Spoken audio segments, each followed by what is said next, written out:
Hello students, अब हमने अब तक अनुबंध पढ़ लिया है, ठहराव पढ़ लिया है, प्रपोजल पढ़ लिया है। अब नेक्स्ट जो हम पढ़ेंगे वो है एक्सेप्टेंस की स्वीकृति क्या होती है। When the person to whom the proposal is made signifies his assent thereto the proposal is said to be accepted। Section 2 subsection B, जब वह व्यक्ति जिसके सामने प्रस्ताव रखा गया है और उसके प्रति अपनी सहमति प्रदान कर देता है तो प्रस्ताव स्वीकृत समझा जाता है। स्वीकृति के संबंध में कुछ वैधानिक नियम बने हुए हैं जो कि इस प्रकार से हैं। स्वीकृति पूर्ण एवं शर्त रहित होनी चाहिए। स्वीकृति उसी व्यक्ति के द्वारा दी जानी चाहिए जिससे कि प्रस्ताव किया गया है। स्वीकृति प्रस्ताव की शर्तों और विधि के अनुरूप ही होनी चाहिए, स्पष्ट होनी आवश्यक है। निश्चित समय में स्वीकृति मिलनी चाहिए। निश्चित समय के अभाव में उचित समय में स्वीकृति, यदि निश्चित समय बीत गया है उसके बाद कुछ जो नया समय डिसाइड किया गया उस समय में स्वीकृति हो जानी चाहिए। प्रस्ताव की जानकारी बिना स्वीकृति देना व्यर्थ है।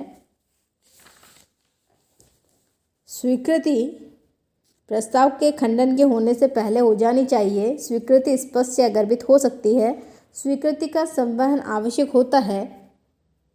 मौन रहना स्वीकृति नहीं होता। स्वीकृति सक्षम व्यक्ति के द्वारा दी जानी चाहिए। स्थानापन्न प्रस्ताव स्वीकृति नहीं माना जाता है। स्वीकृति आचरण के द्वारा ही संभव है। स्वीकृति वचन पूरा करने के उद्देश्य से दी जाती है। स्वीकृति पूर्ण एवं शर्त सहित हो। एब्सोल्यूट और अनकंडीशनल एक्सेप्टेंस। वेद स्वीकृति का प्रथम महत्वपूर्ण नियम है कि स्वीकृति पूर्ण एवं शर्त रहित होनी चाहिए, अर्थात प्रस्ताव में कहा गया है कि उसी के अनुरूप स्वीकृति देना आवश्यक है। यदि स्वीकृति में कोई शर्त या प्रस्ताव से भिन्न स्वीकृति है तो वो वैध स्वीकृति न होकर के स्थानापन्न या अस्वीकृति समझी जाएगी। स्वीकृति व्यक्ति के द्वारा दी जानी चाहिए जिसके सम्मुख प्रस्ताव है।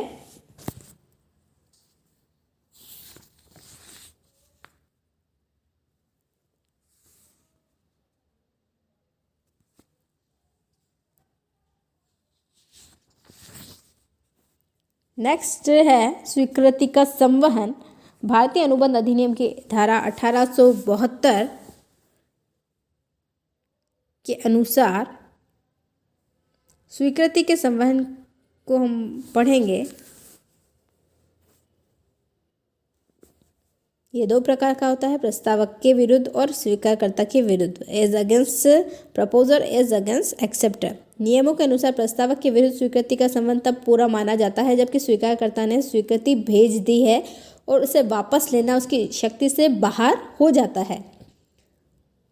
नियमों के अनुसार स्वीकारकर्ता को बाध्य करने के लिए स्वीकृति का संबंध तब पूर्ण माना जाता है जब स्वीकृति की सूचना वास्तव में प्रस्तावक की जानकारी में आ जाए। General rules of the communication of the acceptance.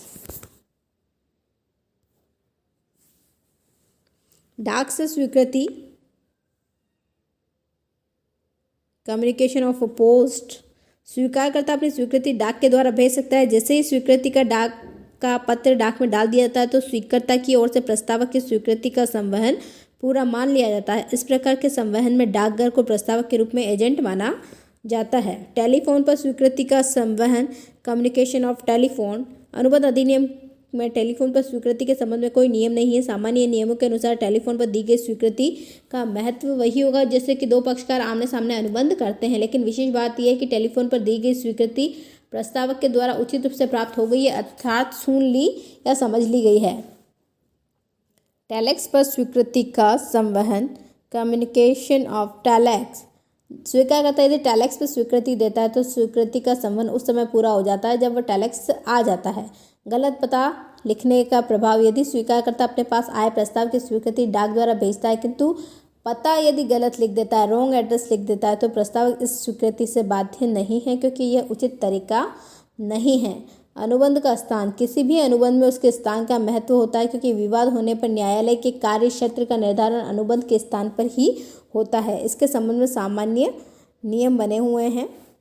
स्वीकृति पत्र में देरी से पहुंचना। यदि स्वीकारकर्ता ने डाक द्वारा स्वीकृति दी है, जब उसने सही पता लिखकर स्वीकृति पत्र डाक में डाल दिया है तो स्वीकृति का संबंध पूरा माना जाता है, चाहे उसे स्वीकृति पत्र डाक से देरी से ही क्यों प्राप्त नहीं हुआ हो। एजेंट की दशा में जब स्वीकारकर्ता उसी एजेंट को अपनी स्वीकृति देता है जिसके माध्यम से वह प्रस्ताव आया है, तो प्रस्ताव के विरुद्ध स्वीकृति का संवहन माना जाएगा। Next one is revocation of acceptance, स्वीकृति का खंडन अकॉर्डिंग टू सेक्शन 5